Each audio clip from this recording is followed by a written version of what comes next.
ICT পুরা বইয়ের just দুইটা মেইন চ্যাপ্টার, মানে যেই চ্যাপ্টার দুটাকে বলা যায়, একটা চ্যাপ্টার হচ্ছে অলিন্দ, একটা চ্যাপ্টার হচ্ছে নিলয়। মানে পুরা আইসিটি বইটার মেইন হার্টের দুইটা পার্ট, একটা হচ্ছে তৃতীয় অধ্যায়, একটা হচ্ছে এই পঞ্চম অধ্যায়। তৃতীয় অধ্যায় এবং পঞ্চম অধ্যায় এই দুইটা অধ্যায় যাদের ক্লিয়ার থাকবে তাদেরকে আইসিটিতে আটকানোর মতো আর কোনো সুযোগ নাই।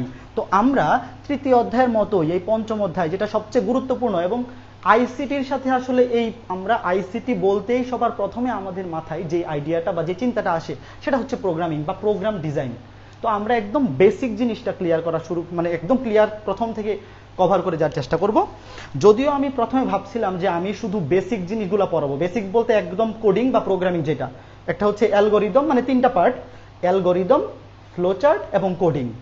বাট পরবর্তীতে ভাবলাম যে না, প্রথমে যে একটু ডেফিনেশনগুলা, তারপরে ওই যে 5টা স্তরের ভাষা, কম্পাইলার, ইন্টারপ্রেটার, এগুলা রিলেটেড যা কিছু আছে প্রথম ক্লাসেই আমি ওখান থেকে শুরু না করে একটু এগুলা এক্সপ্লেন করে যাই, তাহলে ক নাম্বার এবং খ নাম্বারে এই প্রশ্নগুলো আসলে যেন মুখস্থ রাখতে না হয়। জাস্ট এমনভাবে পড়াবো যে এই বৈশিষ্ট্যগুলা, পার্থক্যগুলা, কোনটা কখন ইউজ করা হয়, এই জিনিসগুলো যেন দেখলেই মনে থাকে বা পরীক্ষায় তুমি নিজেই মাথা থেকেই লিখতে পারো, একদম মুখস্থ করে যাইতে না হয়। তো আগামী ক্লাস থেকে আমরা একদম বেসিক প্রোগ্রামিং শুরু করব, বা প্রোগ্রামিং না, প্রথমে অ্যালগোরিদম শিখবো, তারপরে ফ্লোচার্ট, তারপরে কোডিং। তো এখন চলো আমরা একদম বেসিক, ধরো যে প্রোগ্রাম ডিজাইন, হ্যাঁ, আমরা প্রথমে আমাদের চ্যাপ্টার নাম হচ্ছে প্রোগ্রাম ডিজাইন, আমরা প্রোগ্রামের সংজ্ঞাটা দেখব। তো প্রোগ্রামিং এর সংজ্ঞাতে যাওয়ার আগে আমরা তো প্রোগ্রামিং অবশ্যই কম্পিউটারে করি, তাই না? তো প্রথমে আমাদের দুইটা ইনফরমেশন জেনে নেওয়া উচিত না? একটা হচ্ছে কম্পিউটারের জনক কে, তোমরা কি জানো? কম্পিউটারের জনক, কম্পিউটারের জনক হচ্ছেন চার্লস বেবেজ। এই দুটো ইনফরমেশন জেনে রাখো, আমাদের জেনে নেওয়া উচিত।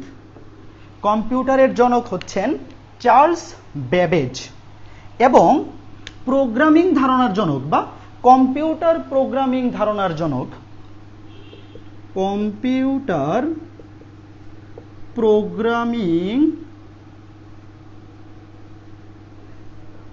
ধারণার প্রবর্তক, কম্পিউটার প্রোগ্রামিং ধারণার প্রবর্তক হচ্ছেন, দেখো, কম্পিউটারের জনক বা আধুনিক কম্পিউটারের জনক, এই জিনিসটাকে এইভাবে বলা যায়, আধুনিক কম্পিউটারের জনক হচ্ছেন চার্লস বেবেজ, এবং কম্পিউটার প্রোগ্রামিং ধারণার প্রবর্তক হচ্ছেন এডা লাভেলস। এডা লাভেলস, এডা লাভেলস, উনি কিন্তু একজন মহিলা, হ্যাঁ, উনি একজন নারী। এডা লাভেলস উনি হচ্ছেন একজন নারী, উনি প্রথম প্রোগ্রামিং ধারণার প্রবর্তক। তো যেহেতু একজন নারী কম্পিউটার ধারণার প্রবর্তক, তাহলে অবশ্যই জিনিসটা এত সোজা হবে না, তাই না? এই জন্যই প্রোগ্রামিংটা অত সোজা না, একটু কঠিন, যেহেতু প্রথম প্রোগ্রামার হচ্ছেন একজন মহিলা। তো এই মহিলা যেহেতু এটা আবিষ্কার শুরু করে দিয়ে গেছেন, তার এই মনের ভাষা বোঝাটা অত সোজা না। এই জন্য আমাদেরকে প্রোগ্রামিং পড়ার জন্য একটু কাঠখড় পোড়াইতে হবে, অত সহজে জিনিসটা আয়ত্ত করা যাবে না হয়তো। তো আমরা এই দুইটা ইনফরমেশন মনে রাখবো, যে কোনো সময় এমসিকিউতে চলে আসতে পারে। একটা হচ্ছে আধুনিক কম্পিউটারের জনক হচ্ছেন চার্লস বেবেজ, এবং কম্পিউটার প্রোগ্রামিং ধারণার প্রথম প্রবর্তন করছেন এডা লাভেলস। ঠিক আছে? তো আমরা এই দুইটা মনে রাখলাম। এর পরবর্তীতে আমাদেরকে যেটা জানতে হবে সেটা হচ্ছে হোয়াট ইজ এ প্রোগ্রাম। আমি এখানে আগে থেকে লিখে রাখছি, দেখো, যে প্রোগ্রাম আসলে কি, বা প্রোগ্রাম বলতে আমরা কি বুঝি, বা স্পেসিফিকলি বললে কম্পিউটার প্রোগ্রামিং বলতে আমরা কি বুঝি। তো এখানে যে সংজ্ঞাটা লিখে রাখছি, সংজ্ঞাটা একটু পড়ো সবাই, সংজ্ঞাটা একটু দেখো কি বলছে। এটা হচ্ছে উইকিপিডিয়ার সংজ্ঞা, হ্যাঁ, আমি কোনো বই থেকে লিখি না, এটা উইকিপিডিয়াতে এইভাবে আছে কম্পিউটার প্রোগ্রামিং এর সংজ্ঞাটা। বলা হয়েছে যে এ কম্পিউটার প্রোগ্রাম বা একটি কম্পিউটার প্রোগ্রাম হচ্ছে is a collection of instructions, এই জিনিসটা important, is a collection of instructions, ঠিক আছে, কিছু ইনস্ট্রাকশনের কালেকশন, that can be executed by a computer, that can be executed by a computer to perform a specific task। ঘটনা বুঝছো, একটা কম্পিউটার প্রোগ্রাম হচ্ছে এমন কিছু নির্দেশ বা নিয়ম। এই যে ইনস্ট্রাকশন মানে কি, ইনস্ট্রাকশন মানে হচ্ছে নির্দেশ, নিয়ম কানুন, সংকেত, বা আরো যা যা বলতে পারো, নির্দেশ, নিয়ম কানুন, সংকেতের কালেকশন বা সমষ্টি, যেটা দিয়ে আমরা একটা কম্পিউটারের সাহায্যে বা যেটা ইউজ করে বা যেটা দ্বারা আমরা কম্পিউটারকে দিয়ে এক্সিকিউট করতে পারি বা একটা কিছু পারফর্ম করতে পারি, যেটা কাজ করতে পারি কি, একটা স্পেসিফিক টাস্ক। মানে আমরা একটা নির্দিষ্ট কাজ সম্পাদন করতে পারি কম্পিউটারের সাহায্যে, যেই নির্দেশগুলা বা নিয়ম কানুনগুলার সমষ্টির সাহায্যে, সেটাকে বলা হয় প্রোগ্রাম। তো আমি যদি এখন এই সংজ্ঞাটাকে বাংলায় লিখি, এই সংজ্ঞাটাকে যদি আমি বাংলায় লিখি, এই যে দেখো, কালেকশন অফ ইনস্ট্রাকশনস, তাহলে প্রোগ্রাম হচ্ছে কম্পিউটার প্রোগ্রাম, বা আমি যদি শুধু বলি প্রোগ্রাম, প্রোগ্রাম হচ্ছে আমি বলতে পারি কিছু নির্দেশ, এই যে কালেকশন অফ ইনস্ট্রাকশন, দেখো কিছু নির্দেশ অথবা নিয়ম কানুন অথবা সংকেতের সমষ্টি, সংকেতের সমষ্টি। এই যে দেখো, a computer program is a collection of instructions, এর বাংলা হচ্ছে কিছু নির্দেশ, নিয়ম কানুন বা সংকেতের সমষ্টি, যা অনুসরণ করে, যা অনুসরণ করে, যা অনুসরণ করে কম্পিউটার, যে কোনো একটি কম্পিউটার, ও আচ্ছা এই কম্পিউটারটা বাংলায় লিখো, পুরা লাইনটা বাংলায় লিখছি, মাঝখানে কম্পিউটার ইংলিশে লিখে ফেলছি, এরকম করো না, তাহলে স্যাররা খেপে যাবে। কম্পিউটার যে কোনো একটি, বা কম্পিউটার করে কম্পিউটার কোনো একটি নির্দিষ্ট কাজ, কম্পিউটার কোনো একটি নির্দিষ্ট কাজ করে থাকে, নির্দিষ্ট কাজ করে থাকে। দেখো, কম্পিউটার প্রোগ্রাম, বা আমরা যাকে শুধু প্রোগ্রাম বলি একই কথা, প্রোগ্রাম বা কম্পিউটার প্রোগ্রাম হচ্ছে কিছু নির্দেশ, নিয়ম কানুন বা সংকেতের সমষ্টি, যা অনুসরণ করে কম্পিউটার কোনো একটি নির্দিষ্ট কাজ করে থাকে। ঠিক আছে, এখন আমরা যখন মানুষকে কোনো কাজ করার জন্য ইনস্ট্রাকশন দিই, ধরো আমি একজনকে বললাম যে আমার জন্য চা বানায় নিয়ে আসো, তো এই যে আমি তাকে ইনস্ট্রাকশনটা দিলাম, আর আমি যদি কোনো একটা কম্পিউটারকে প্রোগ্রামে বলি যে একটা চা বানায় নিয়ে আসো, এই দুইটার মধ্যে কিন্তু বিস্তর পার্থক্য আছে। কি পার্থক্য?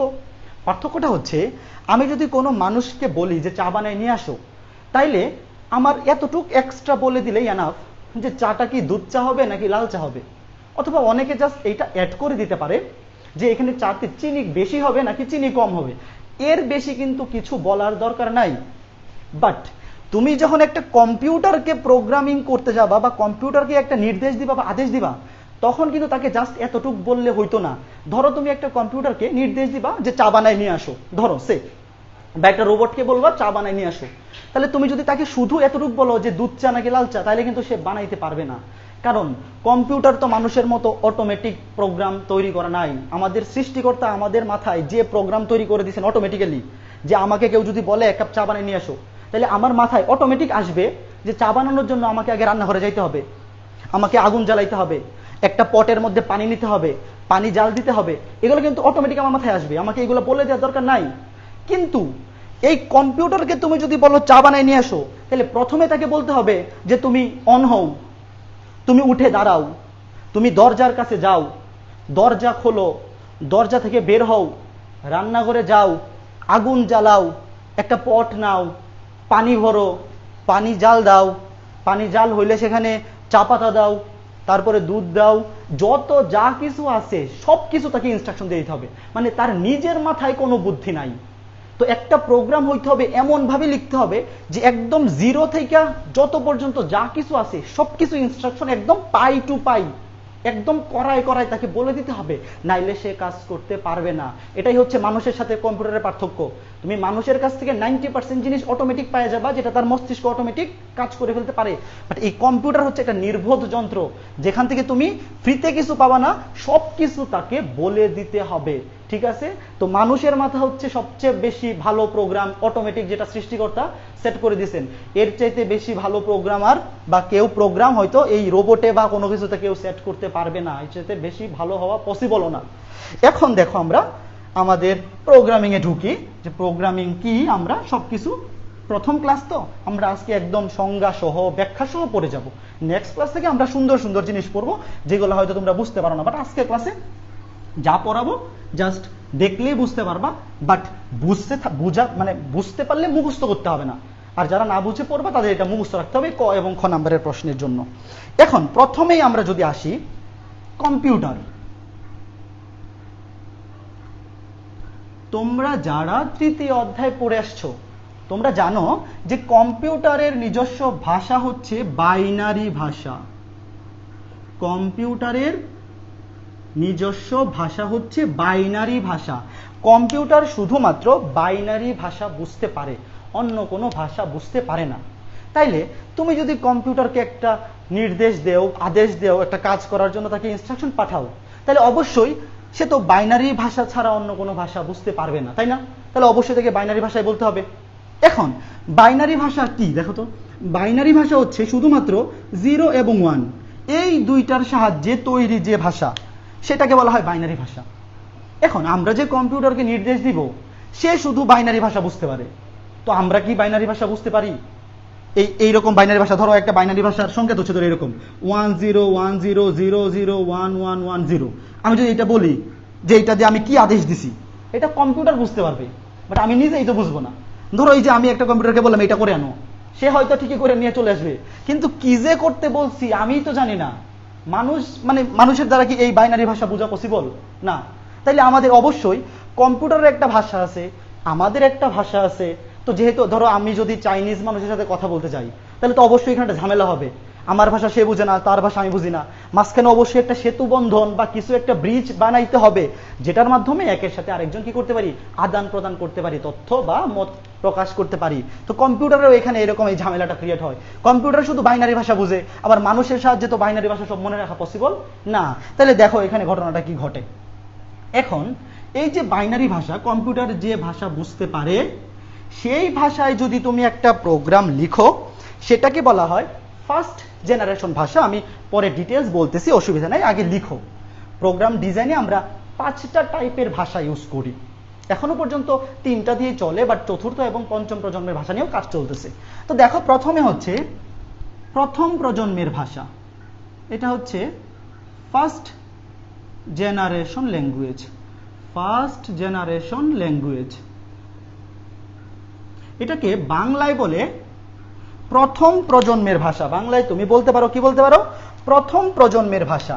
আমি লিখে দিই, প্রথমটাতে একটু ডিটেলস বুঝাই দিই। হ্যাঁ, প্রথম প্রজন্মের ভাষা, এটা আবিষ্কৃত হয় 1940 সালে, 1945 সালে। মানে দ্বিতীয় বিশ্বযুদ্ধ যেই বছর শেষ হয়, দ্বিতীয় বিশ্বযুদ্ধ কি 45 শেষ হয় না? হ্যাঁ, 45 শেষ হয়েছে মেবি। তো দেখো এই যে দ্বিতীয় বিশ্বযুদ্ধ যেই বছর শেষ হয়েছে, সেই বছর প্রথম প্রজন্মের ভাষা সূত্রপাত। এবং প্রথম প্রজন্মের ভাষাটা লেখা হয় বাইনারিতে, বাইনারি ভাষায়, মানে যেই ভাষা কম্পিউটার বুঝতে পারে, দ্যাট মিনস 0 এবং 1 এর সাহায্যে। তো কম্পিউটার নিজে যেই ভাষা বুঝতে পারে, ধরো তুমি একটা কম্পিউটার প্রথমে বানাইয়া ওটা দিয়ে কাজ শুরু করলা, তাহলে প্রথমেই তুমি যদি তোমার ভাষায় কথা বলা শুরু করো, সে তো বুঝবে না। তো প্রথমে তাকে বোঝানোর জন্য, সে যেহেতু এখনো শিশু, একদম প্রথম ধরো প্রথম স্তরের ভাষা, সে শিশু, তো তাকে এমন কিছু বলতে হবে যেটা সে নিজে বুঝতে পারে। যেমন আমরা বাচ্চাদের সাথে প্রথমে কিন্তু অনেক একদম কি বলে হাই কোয়ালিটি ভাষায় কথা বলা শুরু করি না। ওই যে বঙ্কিমচন্দ্রের বা শরৎচন্দ্রের যে বাংলা ভাষা, ওইভাবে কিন্তু আমরা শিশুদের সাথে কথা বলি না। আমরা শিশুদের সাথে বাবা বাবা, মা মামা, এইভাবে কিছু একটা সংকেত প্রদান করি, যেটা শিশুটা দেখে বুঝতে পারবে, তাই না? তো এইখানেও প্রথম প্রজন্মের ভাষায় আমরা এই কম্পিউটার যে ভাষা বুঝতে পারে, সেই বাইনারি ভাষার সাহায্যে প্রথম প্রজন্মের ভাষাটা লেখা হয়েছে। এবং এই ভাষাটাকে বলা হয় মেশিন ল্যাঙ্গুয়েজ। এই ভাষাটাকে বলা হয় মেশিন ল্যাঙ্গুয়েজ বা মেশিন ভাষা। মেশিন ভাষা, মেশিন ভাষা এটাকে কেন বলা হয়? কারণ যেহেতু মেশিন এই ভাষাটাকে বুঝতে পারে, এই জন্য এই ভাষাটার নাম হচ্ছে মেশিন ভাষা। এখন তোমার মাথায় প্রশ্ন আসতে পারে যে এই ভাষার সুবিধা কি, এই ভাষার অসুবিধা কি? তো আমরা প্রথমেই দেখব এই মেশিন ভাষায় প্রোগ্রামিং যদি আমরা করতে যাই, তাহলে আমাদের কি কি সুবিধা আছে, কি কি অসুবিধা আছে। তো প্রথমেই দেখো এই মেশিন ভাষার সুবিধা সমূহ। সুবিধা সমূহ, এই ভাষার সুবিধা হচ্ছে, যেহেতু এইটা হচ্ছে কম্পিউটারের নিজস্ব ভাষা, তো তুমি যদি এই ভাষায় প্রোগ্রাম লিখো, তাইলে লজিক এবং মেমোরি কম খরচ হবে। লজিক এবং মেমোরি কম প্রয়োজন হয়, সবচেয়ে কম প্রয়োজন হয় লজিক এবং মেমোরি, সবচাইতে কম প্রয়োজন হয়। তুমি মেশিন ভাষায় কোনো প্রোগ্রাম লিখলে যেহেতু এটা তার নিজস্ব ভাষা, তার মধ্যে লজিক এবং মেমোরি সবচেয়ে কি লাগবে? কম লাগবে। এটা হচ্ছে প্রথম সুবিধা। এরপরে আমি এটা মুছে উপরে লিখি। হ্যাঁ, মেশিন ভাষার সুবিধাসমূহ প্রথমটা আমরা লিখলাম। এরপরে দ্বিতীয় হচ্ছে, যেহেতু এইটা কম্পিউটারের নিজস্ব ভাষা, তাহলে তুমি যদি একটা কম্পিউটারের অভ্যন্তরীণ বিষয় সম্পর্কে বা ইন্টারনাল স্ট্রাকচার সম্পর্কে জানতে চাও, তাহলে তোমাকে অবশ্যই মেশিন ভাষা জানতে হবে বা মেশিন ভাষা শিখতে হবে। কাজেই এই ভাষার সাহায্যে তুমি কোনো কম্পিউটারের অভ্যন্তরীণ সংগঠন, কোনো কম্পিউটারের অভ্যন্তরীণ সংগঠন বা ইন্টারনাল স্ট্রাকচার সম্পর্কে জানতে পারা যায় বা ভালোভাবে জানতে কোনো কম্পিউটারের অভ্যন্তরীণ সংগঠন বা ইন্টারনাল স্ট্রাকচার যদি তুমি ভালোভাবে জানতে চাও, তাহলে অবশ্যই তোমাকে এই মেশিন ভাষা জানতে হবে, যে প্রথম প্রজন্মের ভাষা বা যেটার আরেক নাম হচ্ছে মেশিন ভাষা। তাহলে অবশ্যই তোমাকে মেশিন ভাষা জানতে হবে বা মেশিন ভাষায় প্রোগ্রাম লিখতে হবে। তো প্রথমটা ছিল মেমোরি সবচেয়ে কম লাগে, যেহেতু তার নিজের ভাষা, সে মেমোরি খুব কম খায়। তারপরে একটা কম্পিউটারের ইন্টারনাল স্ট্রাকচার সম্পর্কে ভালোভাবে জানতে হলে, যেহেতু সে নিজে বাইনারি ভাষায় কথা বলতে পারে বা বুঝতে পারে, তা তুমি ধরো একটা দেশের মানুষের সম্পর্কে ভালোভাবে জানতে চাও, একটা দেশ তুমি ধরো আফ্রিকান কোনো কান্ট্রির সাথে বা ওদের কালচার সম্পর্কে ভালোভাবে জানতে চাও, প্রথম কন্ডিশন হচ্ছে ওদের ভাষা জানতে হবে তোমাকে। তুমি যদি বাংলায় গিয়ে ওখানে কথা বলো, জীবনেও তুমি ওদের কৃষ্টি কালচার সম্পর্কে ইন্টারনাল আইডিয়া পাবা না। তো তুমি একটা জাতিসত্তার সম্পর্কে ভালোভাবে জানতে হলে অবশ্যই তাদের ভাষায় তোমাকে কথা বলতে হবে। তো এইখানেও তুমি একটা কম্পিউটারের অভ্যন্তরীণ বা ইন্টারনাল স্ট্রাকচার সম্পর্কে জানতে হলে অবশ্যই সে নিজে যেই ভাষা বুঝতে পারে, তোমাকেও সেই ভাষায় তার সাথে কমিউনিকেট করতে হবে। এরপরে 3 হচ্ছে, মেশিন ভাষা অনেক দ্রুত কাজ সম্পাদন করে। মেশিন ভাষা অনেক দ্রুত নির্বাহ করা যায়। মেশিন ভাষা অনেক দ্রুত মানে কি? এই ভাষাটা একটা কম্পিউটারে অনেক দ্রুত নির্বাহ করা যায় বা কম্পিউটার এটাকে খুব ফাস্ট বুঝতে পারে। অবশ্যই এটা দ্রুত হবে, কারণ কম্পিউটার যে ভাষা তার মাতৃভাষা, ধরো এটাকে তার মাতৃভাষা বললাম, সে ভাষায় তো সে দ্রুত বুঝতে পারবে। তাহলে এই ভাষার প্রোগ্রাম কম্পিউটারে অনেক দ্রুত নির্বাহ হয় বা অনেক দ্রুত কাজ সম্পাদন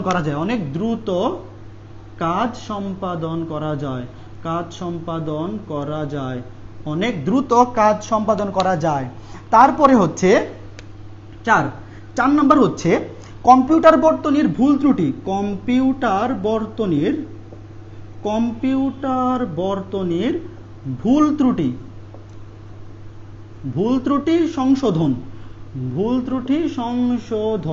ধরো কোনো একটা কম্পিউটারের বর্তনীতে যদি কোনো ভুল ত্রুটি থাকে, সেটা সংশোধন করতে হলে অবশ্যই তোমাকে মেশিন ল্যাঙ্গুয়েজ জানতে হবে, মানে বাইনারি ভাষা জানতে হবে। কারণ একটা কম্পিউটারের ভিতর কোথায় ভুল আছে কোথায় নাই, এটা তুমি যদি তার নিজের ভাষায় না বুঝো, তুমি সংশোধন কিভাবে করবা? তো এই 4টা বা 5টা আরো কয়েকটা আছে, বাট এই 4টা তুমি যদি মনে রাখো, তাহলে মেশিন ভাষার সুবিধাগুলা তোমার আর মুখস্থ করতে হচ্ছে না। খালি জাস্ট মনে রাখবা, যেহেতু তার নিজের ভাষা, মেমোরি কম লাগে, যেহেতু তার নিজের ভাষা, এই জন্য তুমি তার অভ্যন্তরীণ বিষয় সম্পর্কে জানতে পারবা, সময় অনেক কম লাগবে, অনেক দ্রুত সে কাজ করবে এই ভাষায়, এবং তার ভিতরে কোনো বর্তনীতে বা কম্পিউটার বর্তনীতে কোনো ভুল ত্রুটি থাকলে তুমি এই ভাষার সাহায্যে সেটাকে দ্রুত সমাধান করতে পারবা। ঠিক আছে, এখন যদি আমরা দেখি যে মেশিন ভাষার অসুবিধাগুলো কি কি। মেশিন ভাষার অসুবিধাগুলো কি কি দেখো,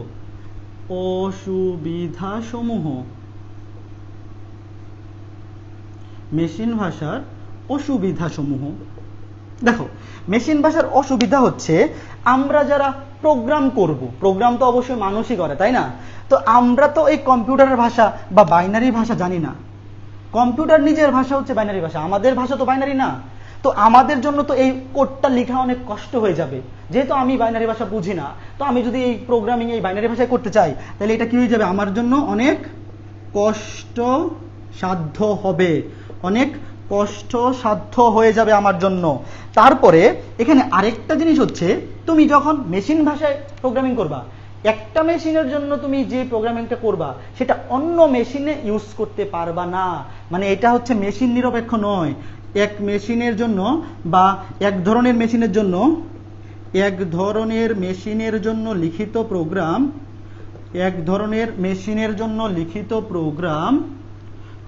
প্রোগ্রাম অন্য মেশিনে ব্যবহার করা যায় না। অন্য মেশিনে ব্যবহার করা যায় না। দেখো, প্রথম কথা হচ্ছে এটা লেখা কষ্টসাধ্য, এবং তুমি যখন এটা লিখে ফেলবা তখন যে মেশিনে তুমি লিখছো সেই মেশিন ছাড়া অন্য মেশিনে এই প্রোগ্রাম তুমি ইউজ করতে পারবা না, যেটা খুবই খারাপ বিষয় না? আমরা যদি এই ভাষায় ল্যাঙ্গুয়েজ বা প্রোগ্রামিং করি, যে কম্পিউটার প্রোগ্রামিং করব শুধু ওই মেশিনে রান করবে, অন্য কোনো মেশিনে রান করা যাবে না। তো এইটা অবশ্যই একটা খুবই খারাপ দিক। তারপরে 3 হচ্ছে অনেক দক্ষ প্রোগ্রামার দরকার। অনেক দক্ষ প্রোগ্রামার দরকার। দক্ষ প্রোগ্রামার কেন দরকার? কারণ নর্মাল মানুষ যারা অদক্ষ তারা তো এই বাইনারি ভাষা বুঝবেই না। তা বাইনারি ভাষা যারা বোঝে না তারা কিভাবে এই বাইনারি ভাষায় প্রোগ্রামিং করবে? অসম্ভব। তার মানে এর একটা অসুবিধা হচ্ছে মেশিন ল্যাঙ্গুয়েজ বা প্রথম প্রজন্মের ভাষার অসুবিধা হচ্ছে দক্ষ প্রোগ্রামার ছাড়া অন্য কেউ এই ভাষায় প্রোগ্রামিং করতে পারবে না। এরপরে 4 হচ্ছে মেশিন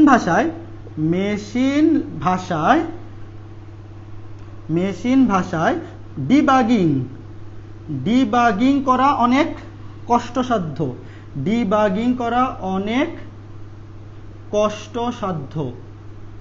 মেশিন ভাষায় ডিবাগিং করা অনেক কষ্টসাধ্য। প্রশ্ন আসতে পারে ডিবাগিং কি জিনিস? ডিবাগিং মানে হচ্ছে কোনো একটা প্রোগ্রামে যদি তুমি কিছু ভুল করে ফেলো, একটা প্রোগ্রামে ভুল হয়ে গেলে সেই ভুলটাকে কি বলে সরানোর জন্য বা ভুল ত্রুটি সংশোধন করার যে বিষয়টা সেটাকে বলা হয় ডিবাগিং, ভুল সংশোধন। ডিবাগিং মানে হচ্ছে ভুল সংশোধন।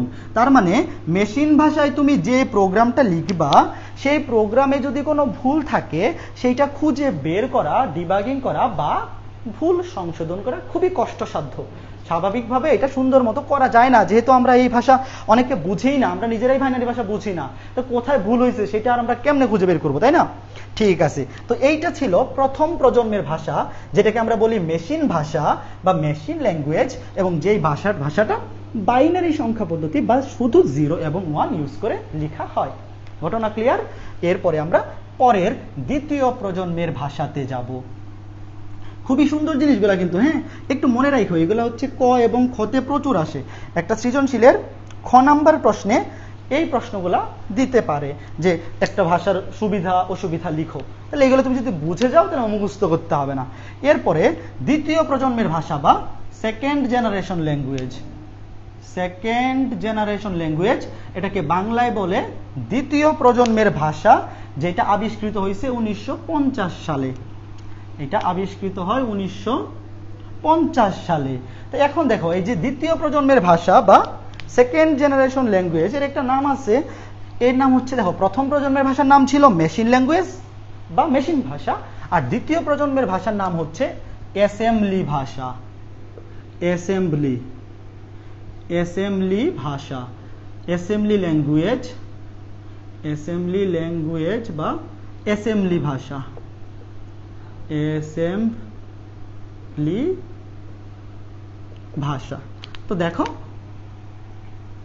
দ্বিতীয় প্রজন্মের ল্যাঙ্গুয়েজ বা অ্যাসেম্বলি ল্যাঙ্গুয়েজ বা যেটাকে আমরা অ্যাসেম্বলি ভাষা বলতেছি। তো এই ভাষাটা কি বা এই ভাষাটা কি রকম দেখতে? আমরা যখন বাইনারি পড়লাম তখন, মেশিন ল্যাঙ্গুয়েজ পড়লাম, তখন দেখলাম যে ওই ভাষাটা সবসময় বাইনারি সংখ্যা পদ্ধতি ইউজ করে লেখা হয়। তাহলে এখন অ্যাসেম্বলি ভাষা কিভাবে লেখা হয়? অ্যাসেম্বলি ভাষার সংজ্ঞাটাই কি? প্রথমে দেখো, আমরা সংজ্ঞা পড়ি। প্রথমে আমরা সংজ্ঞা পড়ব। সংজ্ঞা হচ্ছে বিভিন্ন নেমনিক বা সংকেত, বিভিন্ন নেমনিক বা সংকেত, নেমনিক মানে হচ্ছে সংকেত, হ্যাঁ, বিভিন্ন নেমনিক বা সংকেত ব্যবহার করে, বিভিন্ন নেমনিক বা সংকেত, এই দুইটা কথা অনেক ফোকাস করতে হবে। নেমনিক বা সংকেত, ধরো সাংকেতিক জিনিসগুলো বা সাংকেতিক চিহ্ন আমরা অনেক সময় আমরা যখন কথা বলি, আমরা সবসময় তো অনেক সময় যে হাই হ্যালো মুখে কিছু না বলে সংকেত দিয়ে বা ওই যেভাবে চলে যায়, টাটা, থামো, চলে যাও, এগুলো কি আমরা সংকেতের সাহায্যে বলতে পারি? তো এইরকম একটা ভাষা যেটা সংকেত সাহায্যে লেখা হয় বা সংকেত ব্যবহার করে প্রোগ্রাম রচনা করা হয়, সেটাকে বলা হয় সেকেন্ড জেনারেশন ল্যাঙ্গুয়েজ বা অ্যাসেম্বলি ভাষা। তো সংখ্যাটা লিখে দেখো, বিভিন্ন নেমোনিক বা সংকেত ব্যবহার করে যে প্রোগ্রামিং ভাষা লেখা হয়, ব্যবহার করে যে প্রোগ্রামিং ভাষা লেখা হয় যে প্রোগ্রামিং ভাষা লেখা হয় তাকে অ্যাসেম্বলি ভাষা বলে, তাকে অ্যাসেম্বলি ভাষা বলে। তো দেখো, বিভিন্ন সংকেত বা নেমোনিক ব্যবহার করে যে প্রোগ্রামিং ভাষা লেখা হয় সেটাকে আমরা বলতেছি অ্যাসেম্বলি ভাষা। তখন বলতে পারো এখানে সংকেত কি রকম সংকেত, কি ধরনের সংকেত, তাই না? প্রশ্ন আসতেই পারে, আমরা হাই হ্যালো এরকম টাটা দেই, তো এদের আবার সংকেত কিরকম? এদের সংকেত ধরো এড, এটা হচ্ছে একটা সংকেত যেটা দ্বারা সে বুঝাবে এডিশন বা যোগ করো, এডিশন। তোমাকে যদি কোনো এই যে একটা আমরা যখন সেকেন্ড জেনারেশন ল্যাঙ্গুয়েজ লিখবো তখন সেখানে যখন আমরা লিখবো এড, তখন কম্পিউটার বুঝতে পারবে বা সেটা এটা মিন করবে যে এর সামনে পিছনে যা আছে তাকে যোগ করে দাও। সামনে পিছনে তুমি যদি দুইটা সংখ্যার বা এড লিখো, সে বুঝবে যে এখানে যোগ করার সংকেত দেওয়া হয়েছে। বা যদি তুমি লিখো সাব মানে সাবট্রাকশন বা বিয়োগ, সাব মানে সাবট্রাকশন বা বিয়োগ। তারপরে এখানে যদি আমি লিখি ডিভিশন বা ডিআইভি, এটা দ্বারা বোঝায় ডিভিশন বা ভাগ। এই যে এইগুলো হচ্ছে সংকেত। এড মানে হচ্ছে এডিশনের সংকেত, সাব মানে হচ্ছে সাবট্রাকশনের সংকেত, ডিআইভি বা ডাইভ যেটাই বলি না ডিভিশনের সংকেত। তো এই ধরনের সংকেত ইউজ করে এই ভাষাটা লেখা হয়। যেহেতু এই ধরনের সংকেত ইউজ করে এই ভাষাটা লেখা হয়, এই জন্যে এই ভাষার আরেকটা নাম হচ্ছে সাংকেতিক ভাষা। সাংকেতিক ভাষা এমসিকিউতে আসতে পারে। দেখো, সেকেন্ড জেনারেশন ল্যাঙ্গুয়েজ বা অ্যাসেম্বলি ভাষায় যেহেতু আমরা বিভিন্ন সংকেত ইউজ করি, এই জন্য এই ভাষার আরেকটা নাম হচ্ছে সাংকেতিক ভাষা। ঘটনা ক্লিয়ার? দেখো, এই ভাষার আরেকটা নাম হচ্ছে সাংকেতিক ভাষা। তো এখন আমরা যথারীতি আবার আগেরটার মতো মেশিন ল্যাঙ্গুয়েজের মতো দেখব যে এই সাংকেতিক ভাষা বা অ্যাসেম্বলি ভাষার কি কি সুবিধা আছে এবং কি কি অসুবিধা আছে। প্রথমেই চলো আমরা সুবিধাগুলা দেখি। দেখো, সুবিধাগুলা দেখি। এক নাম্বার সুবিধা হচ্ছে এটা হচ্ছে এই ভাষায় প্রোগ্রাম লেখা মেশিন ভাষার চাইতে সহজ। এই ভাষাটা মেশিন ভাষার চাইতে কি সহজ। তো এক নম্বরে লিখো, এটা হচ্ছে মেশিন ভাষার চাইতে সহজ। যেহেতু আমরা এখানে বিভিন্ন সংকেত ইউজ করে ভাষা লিখবো বা প্রোগ্রাম রচনা করব, এই কারণে এই ভাষায় প্রোগ্রাম লেখা মেশিন ভাষার চাইতে সহজ। দুইয়ে হচ্ছে এই ভাষায় দক্ষ ও সংক্ষিপ্ত প্রোগ্রাম লেখা যায়, সংক্ষিপ্ত প্রোগ্রাম রচনা করা যায়। দেখো, এই ভাষায় দক্ষ এবং সংক্ষিপ্ত প্রোগ্রাম রচনা করা যায়। মানে তুমি যখন সংকেত ইউজ করে তুমি কিছু বলতে যাবা, তখন সেই জিনিসটা কিন্তু সংক্ষিপ্ত হবে। কারণ সংকেত আমরা যখন এই যে বলি চলে যাও, জাস্ট একটু এইভাবে বললেই বুঝে যায় যে না তাকে চলে যাইতে বলা হয়েছে বা আসো সামনে আসো, জাস্ট চিহ্ন সাহায্যে আমরা প্রকাশ করতেছি। এই জন্য প্রোগ্রামটা কি হয়, অনেক সংক্ষিপ্ত বা ছোট হয়। এরপর 3 নাম্বার হচ্ছে প্রোগ্রামে ভুল কম হয়।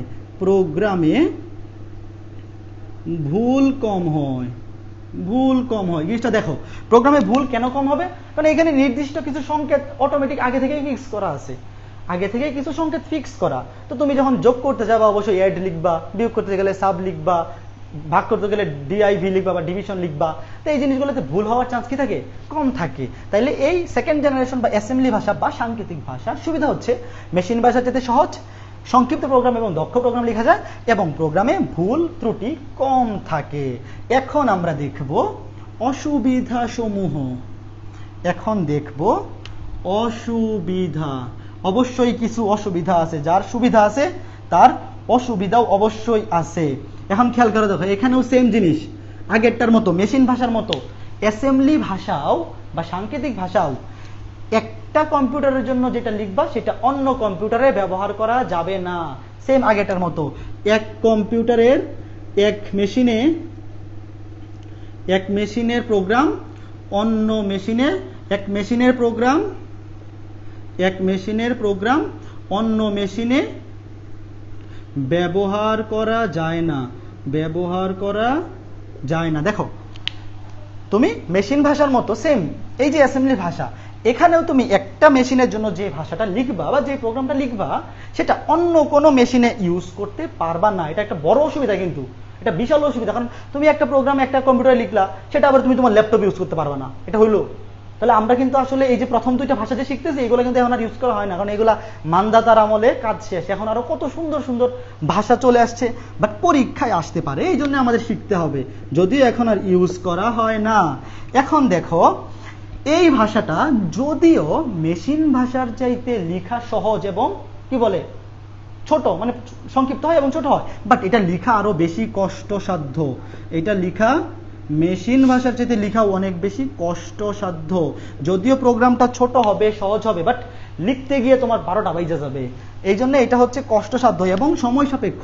কষ্টসাধ্য এবং সময় সাপেক্ষ, এটা লিখতে গিয়ে তোমার অনেক সময় ব্যয় হবে। 3 নাম্বার হচ্ছে অনুবাদকের প্রয়োজন হয়, বা হ্যাঁ অনুবাদকের প্রয়োজন হয়, অনুবাদকের প্রয়োজন হয়। এখন বলতে পারো অনুবাদক কি জিনিস? দেখো এখানে যে আমরা বিভিন্ন সংকেত ইউজ করে প্রোগ্রাম লিখতেছি, তো কম্পিউটার কি এই সংকেত চিনে? কম্পিউটার তো বাইনারি ভাষা ছাড়া অন্য কোনো ভাষাই চিনে না। তুমি যখন শুধু বাইনারি ভাষায় তাকে প্রোগ্রাম লিখবা সে ডিরেক্ট বুঝতে পারবে।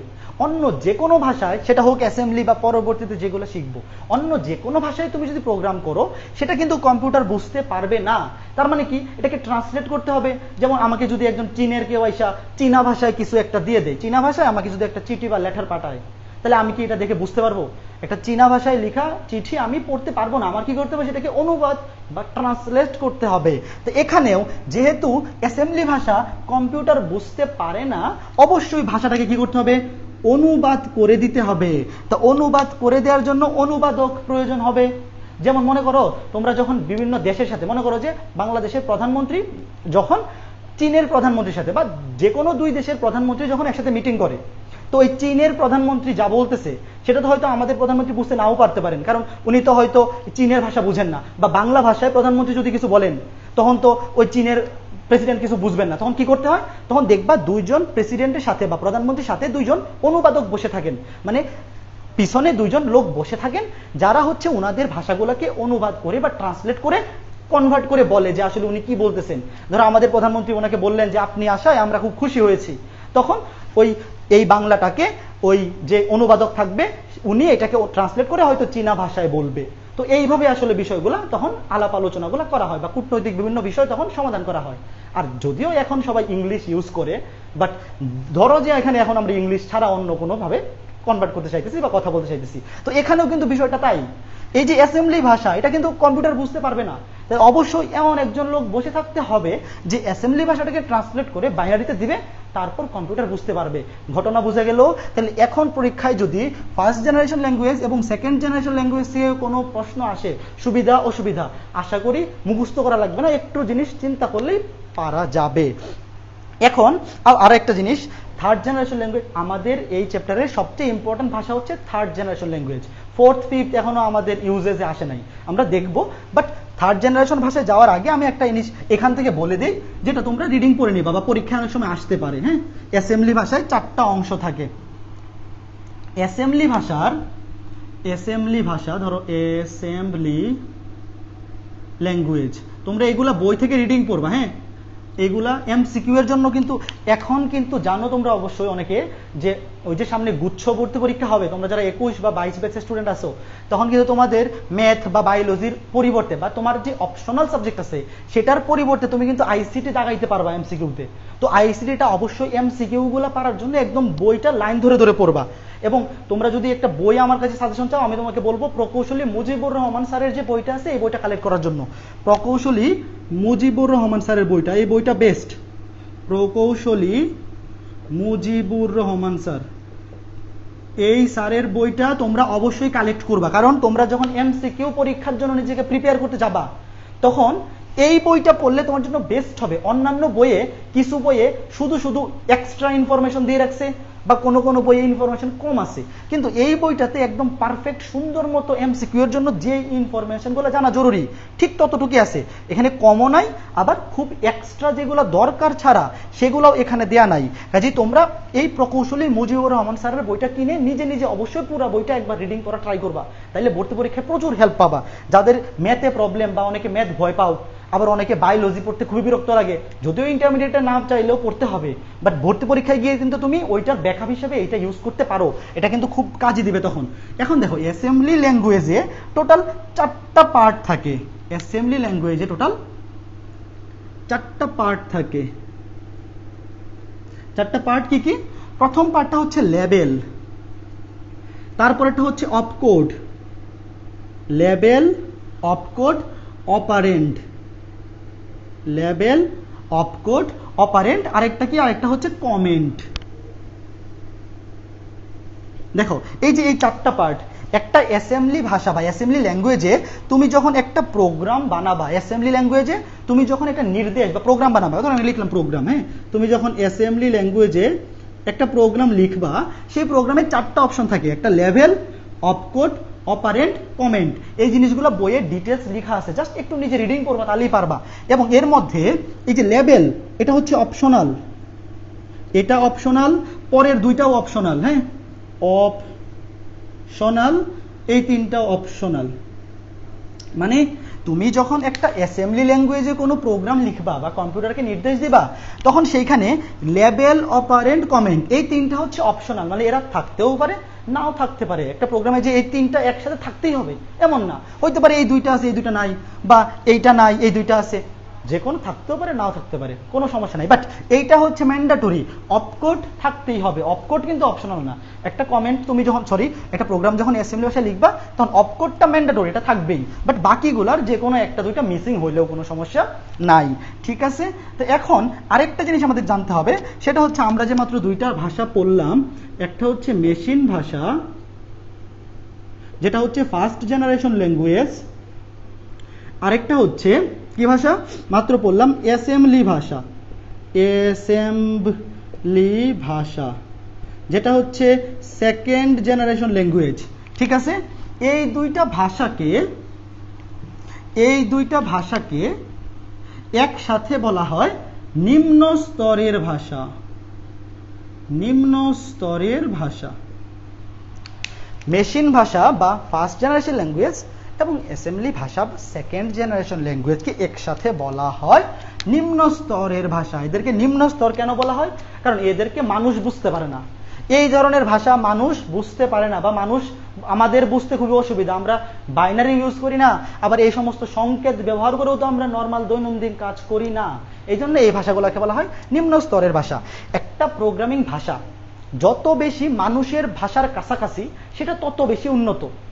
যেমন এটা হচ্ছে নিম্ন স্তর, আমরা একটা প্রোগ্রামিং ভাষা যত মানুষের বোধগম্য হবে, তার উচ্চতর লেভেল বা তার এই যে স্তরের লেভেল তত উন্নত হবে। তো এই দুইটা মানুষ বুঝতেই পারে না, এই জন্য এই দুটো হচ্ছে নিম্ন স্তরের ভাষা। তো আমরা যখন তৃতীয় ল্যাঙ্গুয়েজ বা থার্ড জেনারেশন ল্যাঙ্গুয়েজ করবো, সেটা হচ্ছে হাই লেভেল ল্যাঙ্গুয়েজ বা উচ্চ স্তরের ভাষা। তো চলো আমরা এখন থার্ড জেনারেশন ল্যাঙ্গুয়েজ, যেটা কিনা উচ্চ স্তরের ভাষা, আমরা সেটা সম্পর্কে জানি। এখন আমরা শিখব থার্ড জেনারেশন বা তৃতীয় প্রজন্মের ভাষা। দেখো থার্ড জেনারেশন, যেটা আমাদের সবচেয়ে ইম্পর্টেন্ট, আমাদের এই চ্যাপ্টার পুরোটাতে আমরা পরবর্তী কি করবো? C programming. সি প্রোগ্রামিং এ আমরা অ্যালগরিদম শিখবো, ফ্লোচার্ট শিখবো, কোডিং শিখবো। এই সি প্রোগ্রামিংটাই হচ্ছে তৃতীয় প্রজন্মের ভাষা, যেটা কিনা আবিষ্কৃত হয়েছে 1960 সালে, 1960 সালে। এবং এই ল্যাঙ্গুয়েজটাকে বলা হয় হাই লেভেল ল্যাঙ্গুয়েজ বা উচ্চ স্তরের ভাষা।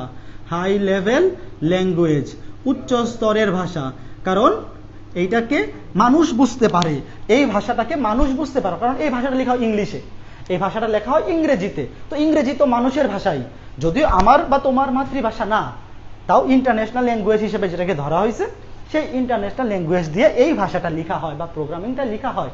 এই জন্য এই ভাষাটা মানুষ বুঝতে পারে, এই জন্য এটার নাম হচ্ছে থার্ড জেনারেশন ল্যাঙ্গুয়েজ। বাট এটা কিন্তু কম্পিউটার বুঝতে পারবে না, অবশ্যই কম্পিউটার তো বাইনারি ছাড়া কিছুই বুঝে না। তো এই ভাষাতেও কি প্রয়োজন হবে? অনুবাদ। ওই যে ট্রান্সলেটর বা অনুবাদকের প্রয়োজন হবে, যে জিনিসটা এটাকে অনুবাদ করে বাইনারিতে কনভার্ট করে পাঠাবে। ঠিক আছে, তো এখন দেখো আমরা এই জিনিসটা এখানে পয়েন্ট আউট করে লিখে রাখো যে যেই ভাষা মানুষের বোধগম্য সেটা হচ্ছে হাই লেভেলের ভাষা। যেই ভাষা মানুষের যত বেশি বোধগম্য সেটা তত উচ্চ স্তরের ভাষা। ঠিক আছে, এখন দেখো উচ্চ স্তরের ভাষার প্রকারভেদ। এটা কিন্তু উচ্চ স্তরের ভাষা, হ্যাঁ, হাই লেভেল ল্যাঙ্গুয়েজ, বা এই যে বাংলা লিখে রাখো উচ্চ স্তরের ভাষা। উচ্চ স্তরের ভাষা এটা হচ্ছে আবার কয় প্রকার? এটা হচ্ছে 2 প্রকার। উচ্চ স্তরের ভাষা 2 প্রকার। তো এই প্রকারভেদটা কিসের উপর করে করা হয়েছে জানো? এই প্রকারভেদটা করা হয়েছে ব্যবহারের ক্ষেত্রের উপর ডিপেন্ড করে। ব্যবহারের ক্ষেত্রের উপর ডিপেন্ড করে, মানে হাই লেভেল ল্যাঙ্গুয়েজ বা তৃতীয় প্রজন্মের ভাষা আমরা কোন কাজে ইউজ করতেছি সেটার উপর ডিপেন্ড করে তাকে 2টা ভাগে ভাগ করা হয়েছে। প্রথমটা হয়েছে সাধারণ কাজের ভাষা। সাধারণ কাজের ভাষা। আরেকটা হচ্ছে বিশেষ কাজের ভাষা। বিশেষ কাজের ভাষা। দেখো, একটা সাধারণ কাজের ভাষা, একটা হচ্ছে বিশেষ কাজের ভাষা। তো সাধারণ কাজের ভাষায় আমরা কোন কোন ল্যাঙ্গুয়েজ ইউজ করি? সেটা হচ্ছে সি, জাভা, আরো আছে কি কি, পাইথন আছে, আপাতত এই 3টাই লিখো, আরো আছে, হ্যাঁ, সি, জাভা, পাইথন। অনেকে এইগুলোর নাম শুনছো, আবার যারা অলরেডি প্রোগ্রামিং পড়ে ফেলছো তারা তো এগুলো জানোই, চিনো। সি, জাভা, পাইথন এগুলো হচ্ছে সাধারণ কাজের ভাষা, কারণ এই ভাষাগুলা ইউজ করে আমরা সাধারণ কার্যাবলী করি। আমি বলতে পারো সাধারণ কাজ কি? সাধারণ কাজ কি আমাদের দৈনন্দিন কাজ? না, আমাদের দৈনন্দিন কাজ না। যে কোনো অ্যাপ্লিকেশন সফটওয়্যার, যে কোনো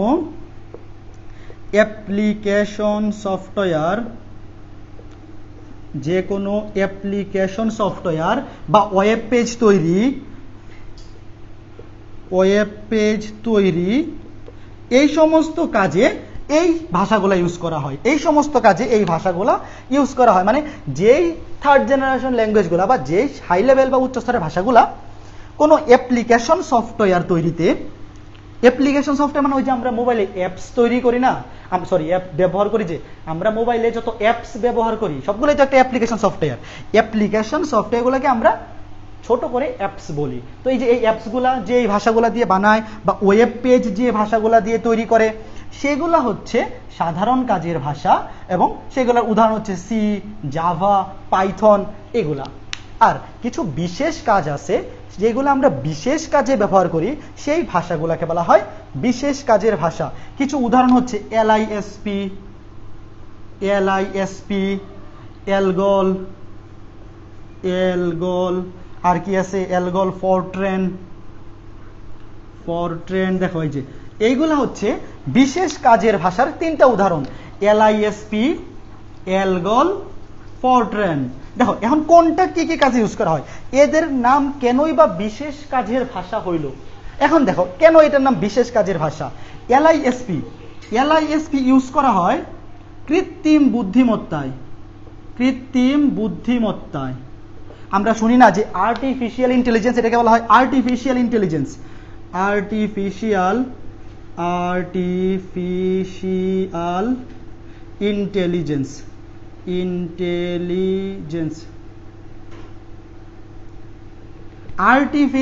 ইন্টেলিজেন্স বা কৃত্রিম বুদ্ধিমত্তার কাজে এলআইএসপি এই প্রোগ্রামিং ভাষা ইউজ করা হয়। তাহলে এটা তো অবশ্যই একটা বিশেষ কাজ, এই জন্য এটা হচ্ছে বিশেষ কাজের ভাষা।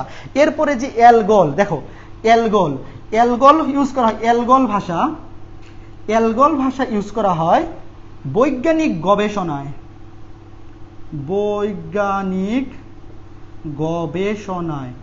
গবেষণার কাজে। দেখো এলগল ভাষাটা ইউজ করা হয় বৈজ্ঞানিক গবেষণার কাজে।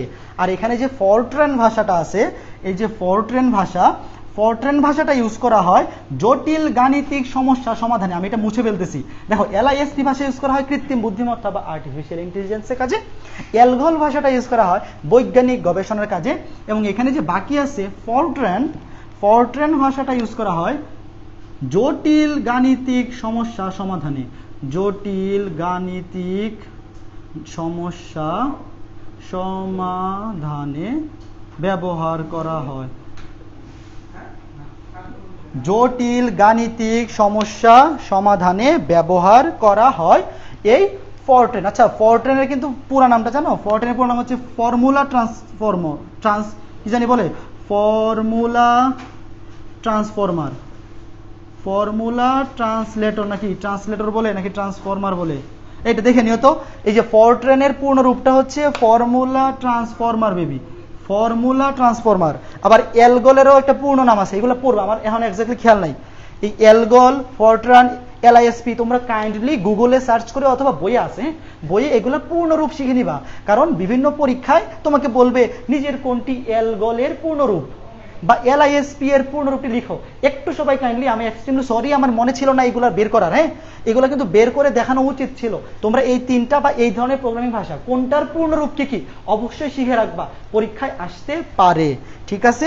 একইভাবে বায়োলজির ক্ষেত্রেও যারা বায়োলজি পড়ো, যেমন এডিপি, এনএডিপি, কত কিছু আছে, এরকম যা পড়ো সবকিছুর পুরা রূপ শিখে রাখবা। এই পূর্ণ রূপগুলো ভর্তি পরীক্ষায় প্রচুর আসে। ঠিক আছে, তাহলে আমাদের তৃতীয় প্রজন্মের ভাষা সম্পর্কে আমরা শিখতে পারলাম। এখন দেখো, আমরা কিছু হাই লেভেল ল্যাঙ্গুয়েজের সাথে পরিচিত হইলাম। এখন আমরা যখন হাই লেভেল ল্যাঙ্গুয়েজ ইউজ করব, এখানেও দেখো অবশ্যই অনুবাদক প্রোগ্রামের প্রয়োজন হবে। এখানেও কি প্রয়োজন হবে? অনুবাদক সফটওয়্যারের প্রয়োজন হবে, বা এখানেও অনুবাদক প্রয়োজন হবে, কারণ আমরা যে হাই লেভেল ভাষায় প্রোগ্রামিং করতেছি সেটা হয়তো মানুষের ভাষার খুব কাছাকাছি, যেহেতু আমরা ইংলিশে এটা লিখি, বাট সেটা তো কম্পিউটার বুঝতে পারবে না, তাহলে অবশ্যই এই ভাষাতেও অনুবাদক প্রয়োজন হবে। এখন এই ভাষায় যে আমরা অনুবাদক ইউজ করি, সেই অনুবাদক আছে টোটাল দুইটা টাইপের অনুবাদক আছে। অনুবাদক আছে টোটাল দুই টাইপের, দুইটি অনুবাদক প্রোগ্রাম আছে। দেখো, দুইটি অনুবাদক প্রোগ্রাম, দেখো দুইটি অনুবাদক প্রোগ্রাম আছে। এই দুইটি অনুবাদক প্রোগ্রাম, একটা হচ্ছে কম্পাইলার, দেখো একটা হচ্ছে কম্পাইলার, আর একটা হচ্ছে ইন্টারপ্রেটার। একটা হচ্ছে ইন্টারপ্রেটার বলি, ইন্টারপ্রেটার।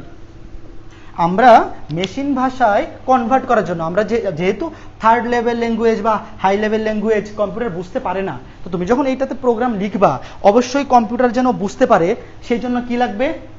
সেই জন্য একটা অনুবাদক প্রোগ্রাম প্রয়োজন হবে, রাইট? কারণ অনুবাদক প্রোগ্রাম ছাড়া এই ভাষাটাকে তো কোনো কম্পিউটার বুঝতে পারবে না, যেহেতু হাই লেভেল ল্যাঙ্গুয়েজ, কম্পিউটার নিজের ভাষা না। তো এই জন্য দুইটা অনুবাদক প্রোগ্রাম আছে, একটা হচ্ছে কম্পাইলার, একটা হচ্ছে ইন্টারপ্রেটার। এই কম্পাইলার বা ইন্টারপ্রেটার দিয়ে প্রথমে উচ্চ স্তরের ভাষাটাকে মেশিন ভাষায় কনভার্ট করতে হবে। মেশিন ভাষায় কনভার্ট করলে তারপরেই তো সেটা কম্পিউটার বুঝতে পারবে। এখন তুমি যখন একটা উচ্চ স্তরের ভাষা লিখে সেটাকে অনুবাদ করবা কম্পাইলার দিয়া, তখন সেটাকে বলা হয় কম্পাইলড ভাষা। তখন সেই ভাষাটাকে বলা হয় কম্পাইলড ভাষা। তুমি যখন একটা ভাষাকে কম্পাইলার দিয়ে অনুবাদ করবা, এই যে এই উচ্চ স্তরের ভাষাগুলোকে, তখন সেটাকে বলা হয় কম্পাইলড ভাষা। আর যখন ইন্টারপ্রেটার দিয়ে অনুবাদ করবা সেটাকে বলা হয় ইন্টারপ্রেটার ভাষা, বা কি জানি ইন্টারপ্রেটেড ভাষা,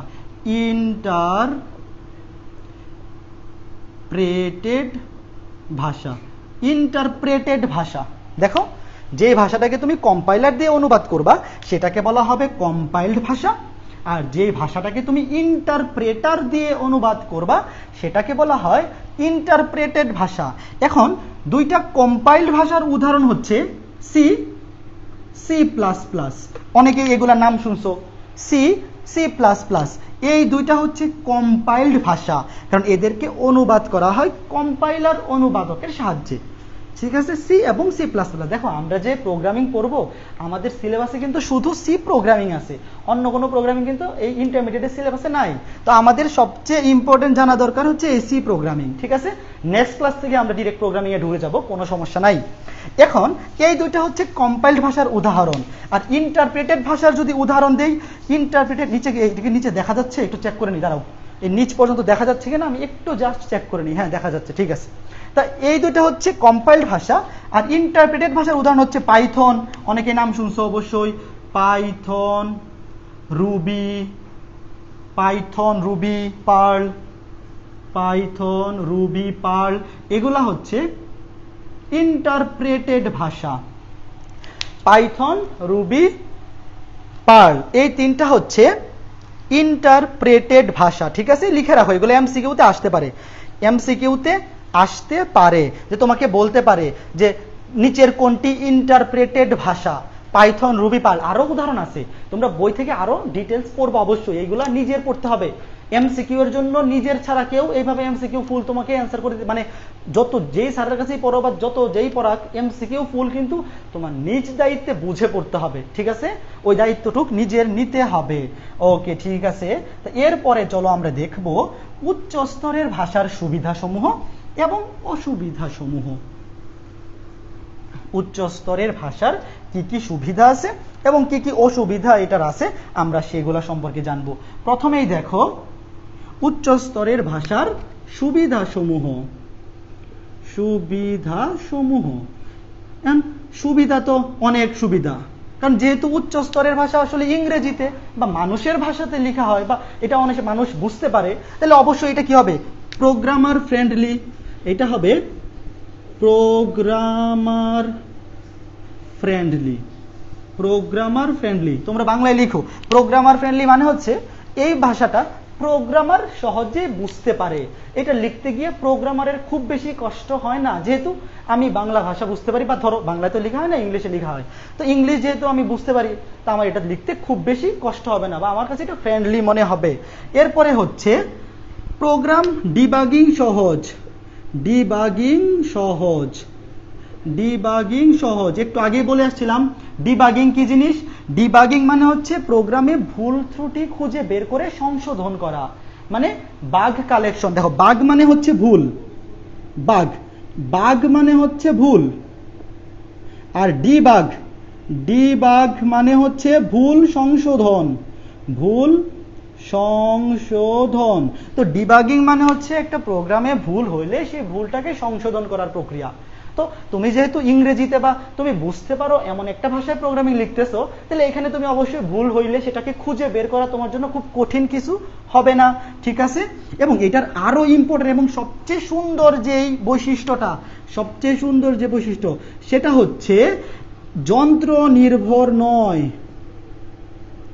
যন্ত্র নির্ভর নয় মানে হচ্ছে তুমি যখন উচ্চ স্তরের ভাষায় একটা প্রোগ্রাম লিখবা, সেটা তুমি কম্পিউটারে লিখলে, মনে করো যে তুমি যেই কম্পিউটার লিখতেছো শুধু ওই কম্পিউটারে ইউজ করা যাবে এমন না, তুমি পেন ড্রাইভ দিয়ে ওই প্রোগ্রামটাকে নিয়ে গিয়ে অন্য একটা কম্পিউটারে ইউজ করতে পারবা। সবাই এটাকে লিখো, যন্ত্র নির্ভর নয়, যে কোনো ধরনের কম্পিউটারে কোনো, মানে দেখো যন্ত্র নির্ভর নয় মানে একটা কম্পিউটারে লেখা প্রোগ্রাম অন্য কম্পিউটারে সরাসরি ইউজ করা যায়, অথবা সামান্য একটু চেঞ্জ করে ইউজ করা যায়। হইতে পারে যে তুমি একটা কম্পিউটারে যে প্রোগ্রামটা লিখছো সেটা অন্য মেশিনে তুমি অন্য কম্পিউটারে ডিরেক্ট ইউজ করতে পারতেছো, অথবা হইতে পারে সামান্য পরিবর্তন করা দরকার পড়তে পারে, বাট সেটা খুবই সহজ পরিবর্তন। তার মানে আমরা বলতে পারি এই উচ্চ স্তরের ভাষাটা বা এই হাই লেভেল ল্যাঙ্গুয়েজটা যন্ত্র নির্ভর নয়, মানে তুমি একটা কম্পিউটারে প্রোগ্রাম লিখে সেই প্রোগ্রাম দিয়ে অন্য কম্পিউটারেও কাজ করতে পারবা। তো এটা তো খুবই একটা ভালো ইম্পর্টেন্ট সুবিধা, তোমার বারবার প্রোগ্রাম লেখার দরকার হচ্ছে না। এরপরে হচ্ছে কম্পিউটার এই প্রোগ্রাম লিখতে বা এই প্রোগ্রাম লিখতে হলে কম্পিউটারের অভ্যন্তরীণ সংগঠন জানতে হয় না। কম্পিউটারের অভ্যন্তরীণ সংগঠন কম্পিউটারের অভ্যন্তরীণ সংগঠন জানতে হয় না, জানতে হয় না। তুমি যেহেতু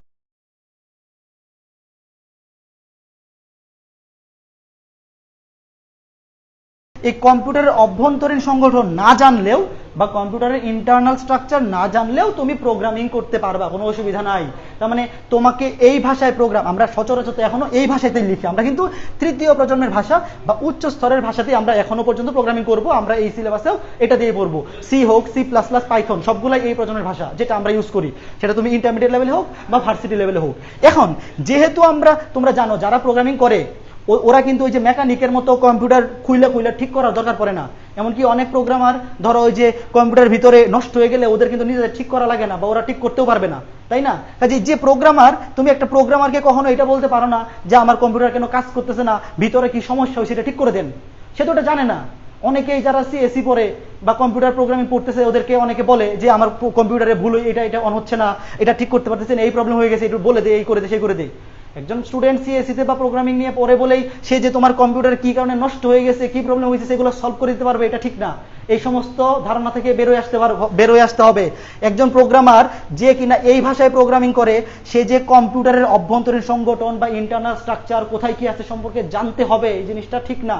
সে এরকম হইতে পারে কম্পিউটারের ভিতরে সম্পর্কে কিছুই জানে না, সিপিইউর ভেতরে কি আছে সেটা কিছুই জানে না, সে তাও সে ভালো প্রোগ্রামার হইতে পারবে, অসুবিধা নাই, কারণ সে প্রোগ্রাম করবে তার নিজের ভাষায়, ভিতরে কি আছে তার জেনে দরকার কি, ঠিক না?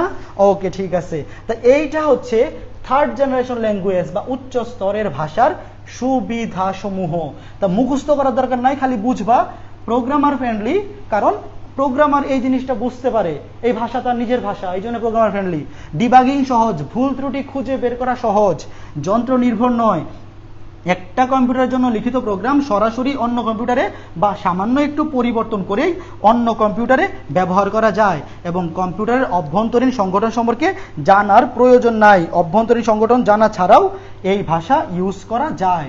তো এরপরে আমরা দেখব থার্ড জেনারেশন ভাষার অসুবিধাসমূহ।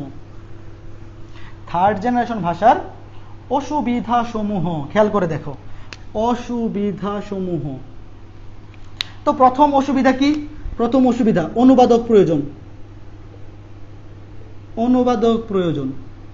তো এইটাকে আসলে খুব বেশি অসুবিধা বলা যায় না, মানে এটা অনুবাদক তো আছেই, কম্পাইলার আছে, ইন্টারপ্রেটার আছে, বাট এটাকে আমরা খুব বেশি অসুবিধা বলি না, কারণ যেহেতু এই প্রোগ্রামিংটা বা এই ভাষাটা আমাকে অনেক সুবিধা দিচ্ছে। তো যে তোমাকে অনেক সুবিধা দিবে তার কিছু দোষ ত্রুটি তোমার স্বীকার করে বা মেনে নিতে হবে। তো অনুবাদক প্রোগ্রাম প্রয়োজন।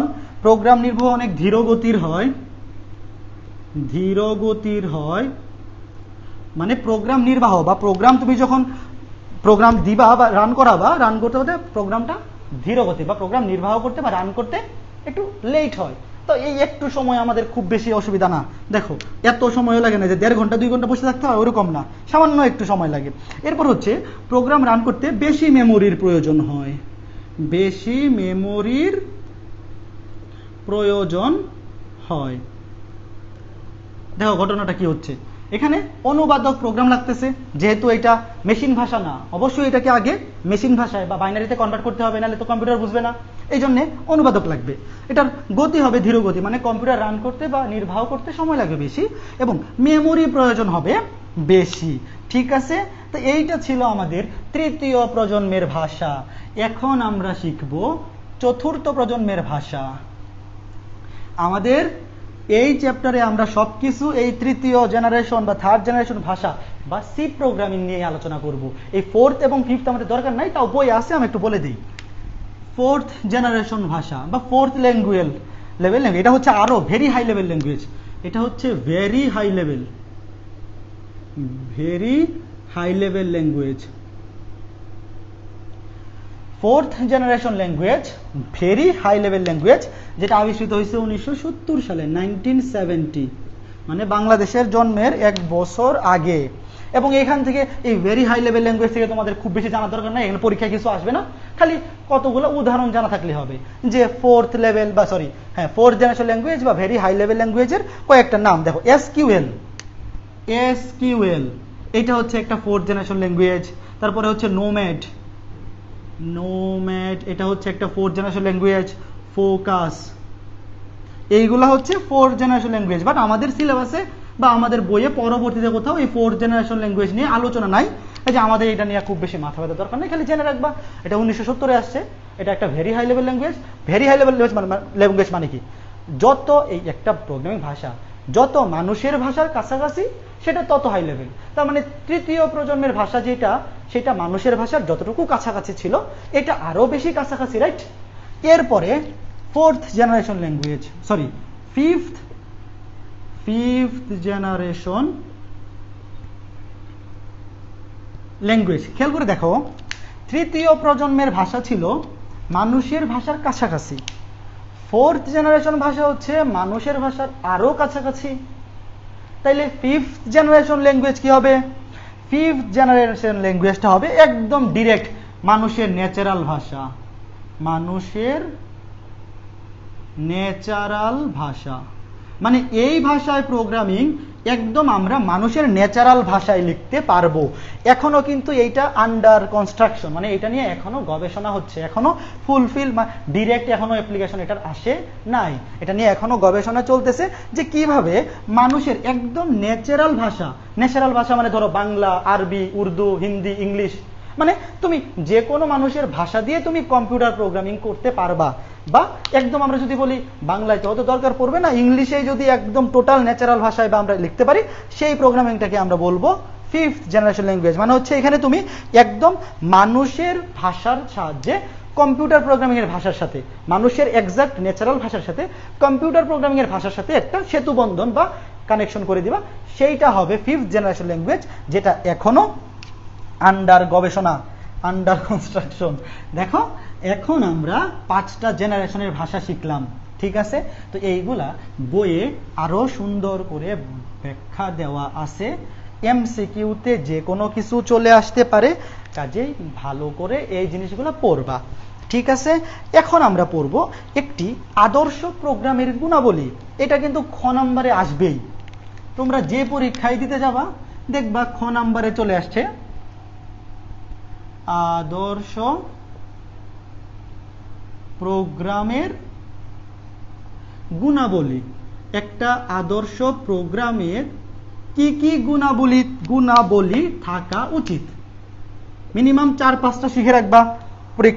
পরীক্ষায় 2 নম্বরের প্রশ্নে, মানে খ নম্বরের প্রশ্নে আসতে পারে, অবশ্যই 4-5টা মিনিমাম শিখে রাখবা। তো দেখো একটা আদর্শ প্রোগ্রামের কি কি বৈশিষ্ট্য থাকতে পারে? প্রোগ্রাম হবে সহজ, সংক্ষিপ্ত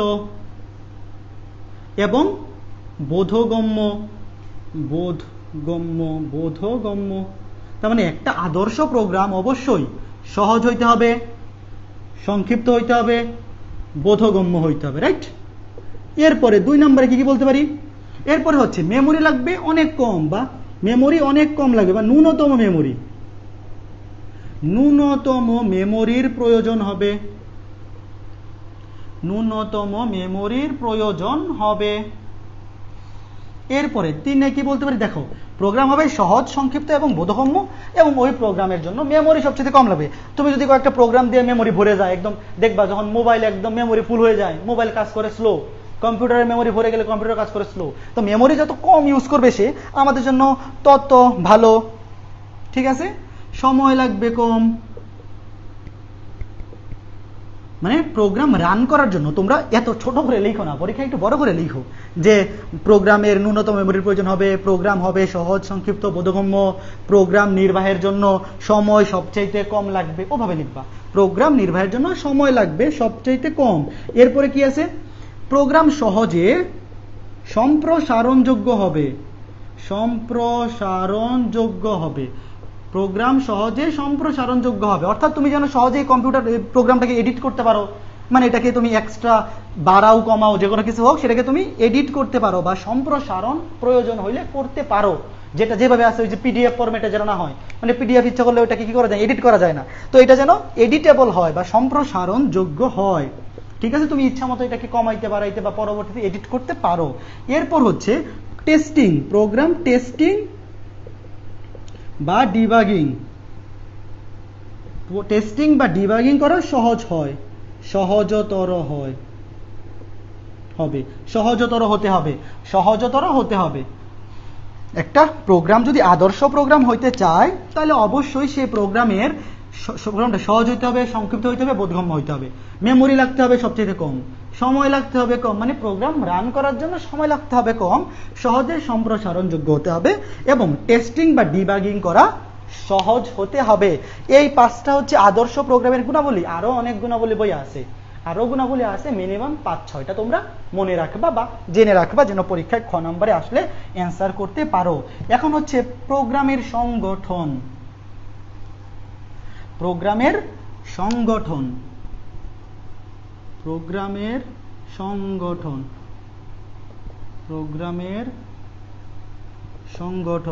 দেখো আমি কোন টিউশনিতে যখন আইসিটি পড়াই এগুলা কিছুই পড়াই না, আমি ডিরেক্ট অ্যালগরিদম থেকে শুরু করি, অ্যালগরিদম, ফ্লোচার্ট, কোডিং, এই তিনটা জিনিস পড়াই।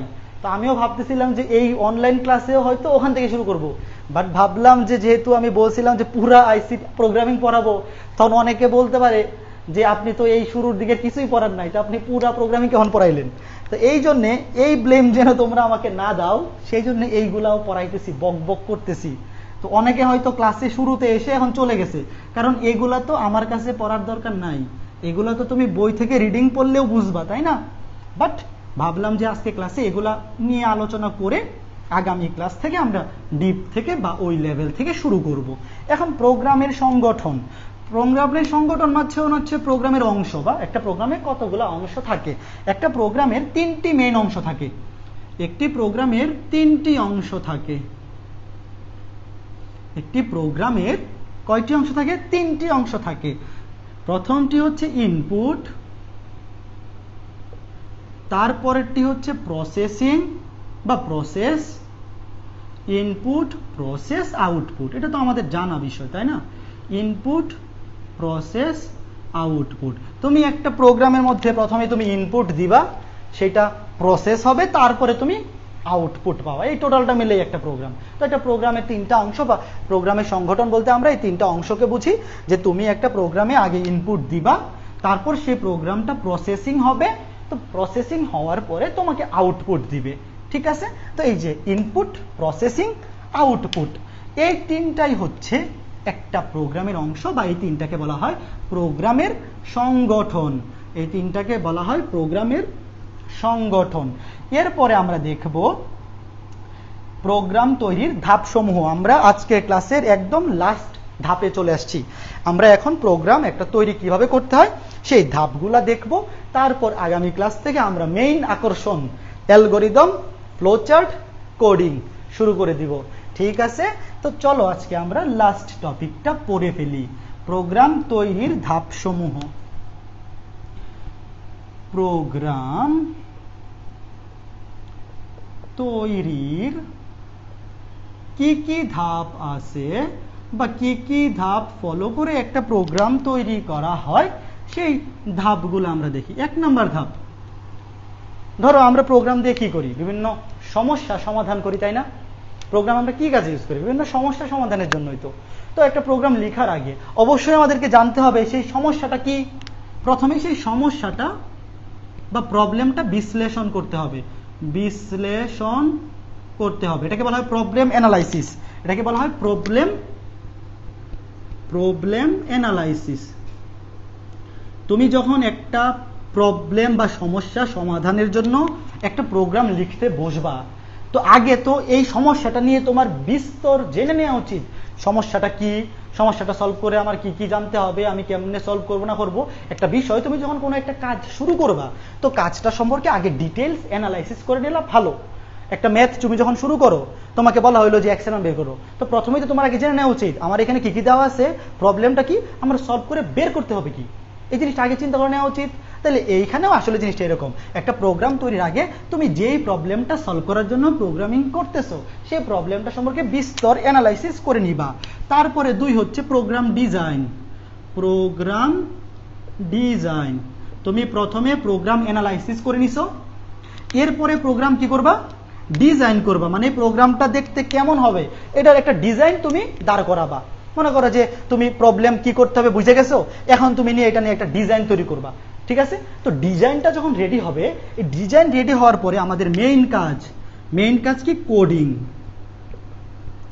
কোডিং। দেখো প্রথমে তুমি প্রবলেম অ্যানালাইসিস করবা, প্রবলেমটা অ্যানালাইসিস করার পরে তুমি যখন বুঝে যাবা যে এখানে জিনিসটা কি, তখন তুমি এই প্রোগ্রাম একটা ডিজাইন করবা, একটা স্ট্রাকচার দ্বারা করাবা, বা ডিজাইন করা শুরু করবা। ডিজাইন করা শুরু হইলে তুমি তখন কোডিং করবা, যেটা হচ্ছে আমাদের সি প্রোগ্রামিং মেইন কোডিং। সে কোডিং করতে হবে। তো কোডিং করা যখন শেষ, এরপরে কি করতে হবে, টেস্টিং এবং ডিবাগিং। দেখো টেস্টিং মানে হচ্ছে এই প্রোগ্রামটা রান করবে কিনা টেস্ট করা, এবং ডিবাগিং, টেস্ট করে তুমি যদি কোনো ভুল খুঁজে পাও, সেই ভুলগুলা খুঁজে বের করা হচ্ছে ডিবাগিং, এবং ভুলগুলা সংশোধন করা। একটা কোড তুমি লিখলা, তো সেই কোডটা তো রান করতে নাও পারে, কারণ তুমি আগে ডিবাগিং করতে হবে বা টেস্টিং করতে হবে ওই প্রোগ্রামটা কি রান করে কিনা, সেটা তোমার আগে টেস্ট করতে হবে। এবং ভুল থাকলে তুমি যদি ভুল দেখো সেটাকে ডিবাগিং বা ভুল ত্রুটি, ডিবাগিং মানে হচ্ছে ভুল ত্রুটি খুঁজে সংশোধন করতে হবে, রাইট? ভুল ত্রুটি খুঁজে সংশোধন করতে হবে। এরপরে লাস্টে যেটা করতে হবে সেটা হচ্ছে প্রোগ্রাম সেভ করে রাখতে হবে। এটাকে ইংলিশে কি বলে? প্রোগ্রাম রক্ষণাবেক্ষণ, বাংলায় বলে প্রোগ্রাম রক্ষণাবেক্ষণ বা প্রোগ্রাম পরবর্তীতে তুমি যেন ইউজ করতে পারো, এই জন্য সেটাকে সেভ বা স্টোর করে রাখতে হবে। স্টোর করে রাখতে হবে, স্টোর, প্রোগ্রাম সেভ বা স্টোর করে রাখতে হবে, স্টোর করে রাখতে হবে বা স্টোর করা, প্রোগ্রাম স্টোর করা বা প্রোগ্রাম রক্ষণাবেক্ষণ, এটাকে বাংলায় বলে প্রোগ্রাম রক্ষণাবেক্ষণ করতে হবে। ওটাকে সেভ করে রেখে দিতে হবে যেন পরবর্তীতেও তুমি ইউজ করতে পারো। একটা প্রোগ্রাম তুমি লিখলা, লিখে একবার কোড করে মানে একবার রান করলা, কাজ হইলো, আউটপুট আসলো, এরপরে আর কখনো যদি ইউজ করতে না পারো, পরবর্তীতে আবার যদি নতুন করে লিখতে হয়, তো এটা কি হইলো? তো আমরা কি করতে হবে? একটা প্রোগ্রাম লিখে অবশ্যই লাস্টে সেটাকে সেভ বা স্টোর বা রক্ষণাবেক্ষণ করে রাখবো। ঠিক আছে? তো এরই মধ্য দিয়ে আমাদের আজকের বেসিক আলোচনা শেষ হইল। আগামী ক্লাসে আমরা প্রথমে একটা প্রোগ্রামে কি কি ভুল হইতে পারে, দেখো আমাদের কিন্তু এখনো একটু আলোচনা বাকি আছে, মানে কোডিংয়ে বা অ্যালগরিদম, ফ্লোচার্ট এবং কোডিং, ওখানে যাওয়ার আগে আমাদেরকে আরো একটা জিনিস শিখতে হবে, সেটা হচ্ছে যে ডিবাগিং। ডিবাগিং মানে কি? একটা প্রোগ্রামে ভুল খুঁজে বের করা। তো আগামী ক্লাসের শুরুতে আমরা শিখবো একটা প্রোগ্রামে কি কি ভুল হইতে পারে বা কত ধরনের ভুল হওয়া পসিবল। তো তুমি যদি আলাদা টাইপ ভিত্তিক ভুল সমূহ আইডেন্টিফাই করতে পারো, তাহলে প্রোগ্রামে ভুল সলভিং আরো ইজি হবে বা ডিবাগিং করা আরো সহজ হবে। তো আগামী ক্লাসে শুরুতে আমরা ডিবাগিং বা ভুল ত্রুটি বা ভুল কত প্রকার, ত্রুটি কত প্রকার, কি কি হইতে পারে এগুলা শিখবো। তারপরে আমাদের বেসিক মেইন প্রোগ্রামিং যেটা হচ্ছে অ্যালগরিদম, ফ্লোচার্ট, কোডিং, সেখানে চলে যাব, যেটা আমরা সি প্রোগ্রামিং। প্রথমে অ্যালগরিদম, ফ্লোচার্ট এগুলো তো নর্মাল, এগুলো তো প্রোগ্রামিং আলাদা না, আমরা শিখবো। তারপরে অ্যালগরিদম, ফ্লোচার্টের সাথে সাথে একটা সমস্যা সমাধানের জন্য রিলেটেড সি প্রোগ্রাম, যেটা সি প্রোগ্রামটা আমরা শিখবো। ঠিক আছে? আশা করি 7-8 ক্লাসের মধ্যেই আমরা ভালো লেভেলের একটা পর্যায়ে যাইতে পারবো, যেখানের পরে তোমাকে পরীক্ষায় কোনো প্রোগ্রামের অ্যালগরিদম, ফ্লোচার্ট এবং কোড করতে দিলে তুমি নিজে নিজেই যেন করতে পারো। ঠিক আছে? আজকে ক্লাস এ পর্যন্তই। যাওয়ার আগে বলে যাও আজকের ক্লাস কেমন ছিল। যদিও আমি সচরাচর এই ধরনের বকবক করা ক্লাস নিই না, কোনো টিউশনিতেও এইগুলা পড়াই না, বলে দেই নিজেরা পড়ে নিবা, বাট তোমাদের জন্য আজকে আমি এই ধরনের বকবকও করলাম। জানি না কতটুকু বুঝাইতে পারছি। যাওয়ার আগে অবশ্যই বলে যাবা ক্লাস কেমন ছিল, ক্লাসে কি কিছু বুঝতে পারছো কিনা। ঠিক আছে? তাহলে আজকে ক্লাস এ পর্যন্তই। দেখা হবে আগামী ক্লাস মানে বৃহস্পতিবার। বৃহস্পতিবার 10টায় আমাদের ক্লাস টাইম হচ্ছে। রবি, মঙ্গল, বৃহস্পতি 10টায়। শনি, সোম, বুধ তো আমাদের হায়ার ম্যাথ ক্লাস থাকে। ঠিক আছে? তো রবি, মঙ্গল, বৃহস্পতি 10টায় আমরা কন্টিনিউ করব। আশা করতেছি 7-8 ক্লাসে, মানে ঈদের আগে, ঈদ হচ্ছে মেবি 20 অথবা 21 তারিখ, তো আমি যদি ঈদের আগে 7 ক্লাস নিতে পারি, বা 8 ক্লাস লাগার কথা না, আমি চেষ্টা করতেছি 7 ক্লাসে কমপ্লিট করার। তো ঈদের আগে 7 ক্লাস নিতে পারলে আমরা ঈদের মধ্যেই বা ঈদের ছুটির আগেই আমরা এই প্রোগ্রামিংটা শেষ করে যাব। ঠিক আছে? ওকে, দেখা হবে পরের ক্লাসে। প্রীতি সরকার, অনেক ধন্যবাদ। ক্লাস ভালো লাগলেই তো কষ্ট সার্থক। কি সীমান্ত দে, তুমি বুঝতে পারছো? হ্যাঁ, ধন্যবাদ অভি, ক্লাস ভালো লাগছে। ঠিক আছে, গুড। সোহান আহমেদ, ধন্যবাদ। হ্যাঁ, এজাজ আহমেদ, নেটওয়ার্কের জন্য ভালো করে ক্লাস করতে পারো নাই। সমস্যা নাই ভাইয়া, ক্লাস রেকর্ডেড থাকবে, তুমি চাইলে আজকে রাতে বা আগামীকালকে যে কোনো সময় ক্লাসটা আরেকবার রিভিউ করে নিতে পারো। মানে আগামী ক্লাসের আগে, আগামী ক্লাস হচ্ছে বৃহস্পতিবার রাত 10টা, তার আগে তুমি এই ক্লাসটা যখন খুশি দেখে নিতে পারো। ঠিক আছে? তাইলে হবে। আর আসলে আজকে ক্লাস না দেখলেও খুব বেশি সমস্যা নাই, কারণ এইটা হায়ার ম্যাথের মতো না যে এইটা না জানলে পরে এগুলো পারবা না। আগামী ক্লাসে আমি অ্যালগরিদম, ফ্লোচার্ট আর কোডিং যখন বুঝাবো, তখন ওখান থেকে শুরু করলেও বুঝতে পারো, সমস্যা নাই। বাট পরের ক্লাসটা কেউ মিস দিও না।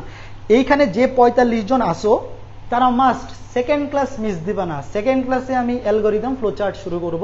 ওই ক্লাস যে মিস দিবা, পরবর্তী ক্লাসগুলো কিন্তু ঝামেলা হয়ে যাবে। বাট মিস দিলেও রেকর্ডেড ক্লাস দেখে নিও, নাইলে তৃতীয় ক্লাস থেকে বুঝতে পারবা না।